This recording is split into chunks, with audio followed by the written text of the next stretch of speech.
हे वीर योद्धा, यहोवा तेरे साथ है। ये शब्द यहोवा के एक स्वर्गदूत ने न्यायी गिदोन से कहे थे, पर उसका जवाब सुनकर शायद आपको ताज्जुब हो। चलिए इसे बाइबल से ही पढ़ें। हम न्यायियों अध्याय 6 की आयत 13 पढ़ेंगे। न्यायियों 6 की 13 में लिखा है, गिदोन ने उससे कहा, माफ करना मेरे मालिक, अगर यहोवा हमारे साथ है तो हमारा यह हाल क्यों हुआ? हमारे बाप दादा तो उसके अद्भुत कामों को याद करते हुए कहते थे, यहोवा ने हमें मिस्र से छुड़ाया, तो अब वह हमारे लिए क्यों कुछ नहीं करता? यहोवा ने हमें छोड़ दिया है, हमें मिद्यानियों के हवाले कर दिया है। अगर यहोवा का स्वर्गदूत आपके पास आता, क्या आप उससे ऐसे बात करते? अगर सब कुछ ठीक चल रहा होता तो शायद नहीं, लेकिन 2020 में बहुत कुछ बदल गया। इस साल हमने बहुत कुछ झेला, है ना? हम एक महामारी से जूझ रहे हैं जिसने हमारे अपनों को हमसे छीन लिया। हम एकदम अकेले पड़ गए। इस महामारी ने हमें सबसे दूर कर दिया। हम अपने दोस्तों और रिश्तेदारों से मिलने नहीं जा पा रहे। हम अपने ही घरों में कैद होकर रह गए हैं। इसलिए निराशा और चिंता महामारी की तरह फैल गई है। शायद आपको भी गिदोन की तरह लगा हो कि यहोवा ने मुझे छोड़ दिया है। शायद आपके मन में भी ये ख्याल आया हो। क्या इसका ये मतलब है कि आपका विश्वास कमजोर पड़ गया है? यहोवा के लिए आपका प्यार ठंडा पड़ गया है? क्या इसका मतलब है कि धीरे धीरे यहोवा के साथ आपका रिश्ता कमजोर पड़ गया है और आप उससे दूर चले गए हैं? ऐसा नहीं है। ऐसी बातें सिर्फ गिदोन ने नहीं, बल्कि यहोवा के कई उपासकों ने कही हैं। याद है हबाकुक ने क्या कहा था? अपनी अपनी बाइबल में हबाकुक की किताब खोलिए, अध्याय 1 आयत 2 और 3 देखिए। हबाकुक ने कहा, हे यहोवा, मैं कब तक पुकारता रहूंगा और तू अनसुना करता रहेगा? मैं कब तक दुहाई देता रहूंगा और तू मुझे हिंसा से नहीं बचाएगा? तो क्यों मुझे बुराई दिखाता है? क्यों अत्याचार होने देता है? मेरे सामने विनाश और हिंसा क्यों हो रही है? लड़ाई झगड़े क्यों बढ़ते जा रहे हैं? उसने बार बार पूछा, क्यों यहोवा? आखिर ये सब क्यों हो रहा है? भाइयों, क्या आपने भी यहोवा से ऐसे सवाल किए हैं? जब हम परेशानियों से घिरे हों और चिंताओं के बोझ से दबे हों या अपनों को खोने का गम सह रहे हों, तो हमें भी एक सवाल करना चाहिए। कौन सा सवाल? ये सवाल बाइबल में दर्ज है और इसे सबसे पहले भविष्यवक्ता एलीशा ने किया था। क्या आप जानना चाहेंगे उसने क्या पूछा था? आइए इसे पढ़ें। दूसरा राजा की किताब अध्याय 2 आयत 14। दूसरा राजा अध्याय 2 आयत 14। यहां लिखा है, उसने यानी एलीशा ने एलिया की पोशाक ली और उसे पानी पर मारा और कहा, एलिया का परमेश्वर यहोवा कहां है? जब उसने पोशाक पानी पर मारी तो नदी का पानी दाईं और बाईं तरफ हटकर 2 हिस्सों में बंट गया और एलीशा बीच से चलता हुआ उस पार गया। तो उसने क्या पूछा? यहोवा कहां है? एलीशा ने ये सवाल क्यों किया? उसके मन में क्या चल रहा था? क्या वो सोच रहा था, कहां है वो? कुछ करता क्यों नहीं? क्या उसके कहने का ये मतलब था? बिल्कुल नहीं। एलीशा यहोवा को ढूंढ रहा था। वो उससे मार्गदर्शन पाना चाहता था। वो जानना चाहता था कि क्या यहोवा उसका साथ देगा।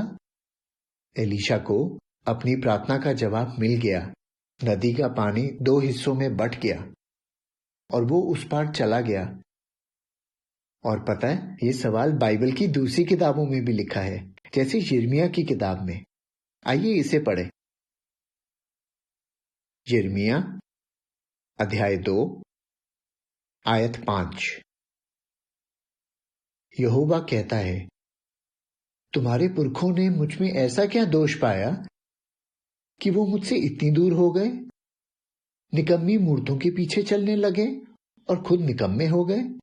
उन्होंने ये नहीं कहा, आओ हम यहोवा की ओर ताकें, या मूल पाठ के मुताबिक यहोवा कहाँ है जो हमें मिस्र से निकाल आया, हमें वीराने में राह दिखाते हुए चला, जहाँ जगह जगह रेगिस्तान और खाई है, जहाँ सूखा पड़ता है और घोर अंधकार छाया रहता है, जहाँ से कोई इंसान नहीं गुजरता, जहाँ एक भी इंसान नहीं रहता। उसने ये बातें क्यों लिखवाई? क्योंकि यहोवा चाहता था कि इजरायली उसकी खोज करें। वो चाहता था कि वो उससे पूछें कि यहोवा कहाँ है, उसकी ओर ताकें, उससे मदद और मार्गदर्शन मांगे। उसी तरह भाइयों, यहोवा चाहता है कि हम भी ये सवाल करें। इस महामारी के दौर में हमें पहले से कहीं ज्यादा यहोवा की जरूरत है। हम सबको सच में उसकी मदद चाहिए। हमें उसे मार्गदर्शन, सहारा, दिलासा और हौसला चाहिए। हम चाहते हैं कि हमारा महान परमेश्वर यहोवा हमारे साथ रहे। लेकिन आप शायद सोचें, क्या यहोवा सच में मेरी मदद करेगा? सच में मेरा साथ देगा? मैं हूं ही क्या? मैं तो ना के बराबर हूं। क्या वो सच में मेरा हाथ थामेगा? आपको यशायाह अध्याय 57 में लिखी बात पढ़कर बहुत अच्छा लगेगा। ध्यान दीजिए कि यहोवा ने आपसे क्या वादा किया है। यशायाह अध्याय 57 की आयत 15। क्योंकि जो सबसे महान है, जो सदा तक जीवित रहता है और जिसका नाम पवित्र है, वह कहता है, भले ही मैं ऊंची और पवित्र जगह में रहता हूं। अब ध्यान दीजिए क्या लिखा है, मगर मैं उनके संग भी रहता हूं जो कुचले हुए और मन से दीन है, ताकि दीन जनों की हिम्मत बंधाऊं और कुचले हुओं में नई जान डाल दूं। कितनी बढ़िया बात लिखी है ना। सर्वशक्तिमान यहोवा सबसे ऊंची जगह यानी स्वर्ग में रहता है, लेकिन जब हम कुचले हुए और मायूस होते हैं तो यहोवा एक तरह से हमारे साथ रहता है, हमारे पास रहता है। क्या ही कमाल की बात है। लेकिन इसका क्या मतलब है? हम क्या सीखते हैं? हमें हर रोज ये सवाल करना चाहिए, यहोवा कहाँ है? हमें उससे मदद की भीख मांगनी चाहिए, मार्गदर्शन मांगना चाहिए। लेकिन हमें कुछ और भी करना होगा। हमें ध्यान देना होगा कि यहोवा हमारी प्रार्थनाओं का जवाब कैसे देता है। याद है जब एलिया खुद को एकदम अकेला महसूस कर रहा था और बहुत निराश हो गया था और उसने कहा था, मैं ही अकेला रह गया हूं। उसने यहोवा को अपने दिल का सारा हाल कह सुनाया। और याद कीजिए यहोवा ने किस तरह उसकी हिम्मत बंधाई। उसने अपनी जबरदस्त शक्ति का सबूत दिया। जोरदार आंधी चली, भूकंप आया और आग की ज्वाला भड़की। लेकिन जैसा लिखा है, यहोवा आंधी में नहीं था, वो ना भूकंप में था और ना ही आग में था। इसके बाद एलिया को एक धीमी आवाज सुनाई दी जिसमें नरमी थी और यहोवा ने उसकी हिम्मत बंधाई।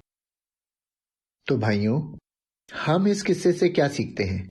हो सकता है हम उम्मीद करें कि यहोवा किसी बड़े या अनोखे तरीके से हमारी मदद करेगा, लेकिन हमेशा ऐसा नहीं होता। हमें कान की मशीन चालू करनी होगी, तभी हम यहोवा की धीमी आवाज सुन पाएंगे। यानी हमें ध्यान देना होगा कि यहोवा हमसे क्या कहना चाहता है। शायद यहोवा उस तरीके से प्रार्थनाओं का जवाब ना दे जैसा हमने सोचा था। हो सकता है वो भाई या बहन के जरिए हमारी मदद करे। शायद वो हमें मैसेज करें, ईमेल भेजें, फोन करें या किसी और तरीके से हमारा हौसला बढ़ाएं। शायद यहोवा उन्हें हमारी मदद करने के लिए उभारे और इस तरह हमें दिलासा दे। इसलिए यहोवा से विनती करने के साथ साथ अपने आंख कान खुले रखिए। खुद से पूछिए, यहोवा कहाँ है, और देखिए कि वो कैसे आपकी मदद करता है। हमें एक और बात का ध्यान रखना है, यहोवा चाहे किसी भी तरीके से हमारा हौसला बढ़ाए, हमें उसे ठुकराना नहीं चाहिए, बल्कि उसे कबूल करना चाहिए। आपको याद होगा, मरियम ने यीशु के सिर पर असली जटामासी का तेल उड़ेला था वह बहुत महंगा था। उसकी कीमत एक मजदूर की साल भर की कमाई जितनी थी। यीशु चाहता तो मरियम को ऐसा करने से रोक सकता था, कह सकता था, नहीं नहीं मरियम, इसकी कोई जरूरत नहीं है, मैं ठीक हूं, यहोवा है ना, वो मेरी मदद करेगा, तुम तकलीफ मत उठाओ। उसने ऐसा कुछ नहीं बोला। यीशु ने खुशी खुशी मदद कबूल की। शायद यीशु समझ गया कि यहोवा ने ही मरियम के मन में यह ख्याल डाला होगा ताकि उसका शरीर दफनाए जाने के लिए तैयार हो सके। बात चाहे जो भी हो, जब मरियम ने यीशु की मदद करने की कोशिश की तो उसने मना नहीं किया। तो भाइयों, हम इससे क्या सीखते हैं? हमें क्या बात याद रखनी होगी? क्या आप अक्सर ऐसा कहते हैं, नहीं नहीं, आपको चिंता करने की जरूरत नहीं है, यहोवा है, वो मुझे संभालेगा, या आपको बताने की जरूरत नहीं है कि मुझे क्या करना चाहिए, यहोवा है ना मुझे सिखाने के लिए। यहोवा आपकी मदद कर रहा है। उसकी मदद ठुकराने की बजाय कबूल कीजिए। पहचानिए कि इसके पीछे यहोवा का हाथ है। अब आइए एक वीडियो देखें। हम देखेंगे कि जब भाई बहनों पर कुछ मुश्किलें आईं और वो मायूस हो गए तो यहोवा ने किस तरह उन्हें संभाला। मुझे लगा यहाँ के जंगल में आग लगेगी तो पता चल जाएगा, बहुत शोर होगा, पर चारों तरफ सन्नाटा था। जब तक हम कार में बैठकर घर से निकले और हमने पीछे मुड़कर देखा तो घर के पिछले हिस्से ने आग पकड़ ली थी। महामारी शुरू हुई और हमारी नौकरी चली गई। हम न काम पर जा सकते थे, न किसी और वजह से बाहर जा सकते थे। समझ ही नहीं आ रहा था क्या करें। मेरे पति इवान पर उग्रवादी होने का इल्जाम लगाया गया और सुनवाई होने से पहले ही 4 महीने के लिए जेल में डाल दिया गया। उस दौरान मुझे पता चला कि मेरी छाती में ट्यूमर है और जल्द से जल्द एक बड़ा ऑपरेशन कराना होगा। मम्मी की कोरोना वायरस से मौत हो गई। उस वक्त मैं घर से बहुत दूर था, करीब 5000 किलोमीटर दूर। पाबंदियों की वजह से मैं घर नहीं जा पाया। कुछ वक्त पहले हमने अपने बेटे नेथन को एक हादसे में खो दिया। वो सिर्फ 2 साल का था। मैंने यहोवा से कहा, मेरे साथ ऐसा क्यों हो रहा है? हमें घर छोड़ के दूसरी जगह जाना था, लेकिन इससे पहले कि हम वहां पहुंचते, भाई बहन वहां पहुंच गए। उन्होंने पता लगा लिया था कि हम वहां होंगे। सच कहूं तो हमें समझ ही नहीं आ रहा था हमें क्या चाहिए क्या नहीं, लेकिन भाई बहन जानते थे और उन्होंने हमारा बहुत ख्याल रखा, हमारे साथ प्रार्थना की, हमारा हौसला बढ़ाया। हमें इसी की जरूरत थी। और उस वक्त यहोवा ने हमारा हाथ थामा। भाई बहन हमारा हालचाल पूछते रहते थे, हमारे लिए खाना लाते थे। जब खर्चा चलाना मुश्किल हो गया, तभी एक भाई का फोन आया। उसने कहा, मुझे लगता है तुम्हें पैसों की जरूरत होगी। और कुछ बोले बिना ही हमारे घर के बाहर एक लिफाफा छोड़ गया। और पता है, हमें बिल भरने के लिए और जरूरत की चीजें लेने के लिए जितने पैसे चाहिए थे, लिफाफे में ठीक उतने ही पैसे थे। मुझे लगा मैं अच्छी तरह जानती हूँ कि भाइयों जैसा प्यार क्या होता है, लेकिन जब ये सब हुआ तब मैं ये प्यार महसूस कर पाई। कई भाई बहनों का फोन आया, कुछ तो हमें जानते भी नहीं थे। उन्होंने हमारे साथ वक्त बिताया, हमारे साथ प्रार्थना की, इत्मीनान से बैठकर हमारी बात सुनी और हमारा हौसला बढ़ाया। मैं समझ गई कि हम अकेले नहीं हैं, यहोवा हमारे साथ है। एक दिन मैं बहुत बेचैन था। मैंने दिल खोल के यहोवा से बात की, अपना सारा बोझ इस पर डाल दिया। प्रार्थना किए 2 मिनट भी नहीं हुए थे कि एक प्राचीन ने फोन किया और मेरी रखवाली भेंट की। उन्होंने मेरा इतना हौसला बढ़ाया जितना शायद ही किसी ने बढ़ाया होगा।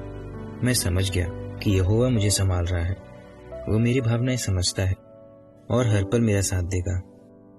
ऑपरेशन के बाद मुझे किसी के सहारे की जरूरत थी और मुझे यकीन था कि यहोवा मुझे संभालेगा। एक बहन रोज मुझसे मिलने आती थी। वो मेरे कपड़े बदलती, मेरे बाल बनाती और चलने फिरने में भी मेरी मदद करती थी। यहोवा को हमसे गहरा लगाव है। वो जानता है कि हमें क्या चाहिए, कब चाहिए। उसे हमारी छोटी सी छोटी बात का ख्याल रहता है। हम बता नहीं सकते कि इस मुश्किल घड़ी में यहोवा ने हमारी कितनी मदद की। हम साफ देख पाए कि वो हमारे साथ है। हमें यकीन है वो आगे भी हमारा साथ देगा और हमारी हिफाजत करेगा। हमें मुसीबतें तो झेलनी होंगी, हालात बद से बदतर होते जाएंगे, पर यहोवा की मदद से हम हर मुश्किल का सामना कर सकते हैं। वो सच में अपने लोगों का साथ देता है। शैतान चाहे जो कर ले, यहोवा उससे कहीं ज्यादा ताकतवर है। वो हमारे साथ है तो हम क्यों डरें। इस सालाना सभा में हमने कितनी अच्छी तरह जाना कि शासी निकाय यहोवा परमेश्वर और यीशु मसीह के मार्गदर्शन में सभी भाई बहनों का हौसला बढ़ाने के लिए कितना कुछ कर रहा है। पर जानते हैं भाइयों, इस काम में लगे रहने के लिए शासी निकाय को किससे हिम्मत मिलती है? आप सबसे। आप यहोवा की सेवा में लगे रहते हैं और ये देखकर हमें बहुत हिम्मत मिलती है। भाइयों, हम आपकी तकलीफ बखूबी समझते हैं। हम आपके कार्ड, आपके खत पढ़ते हैं।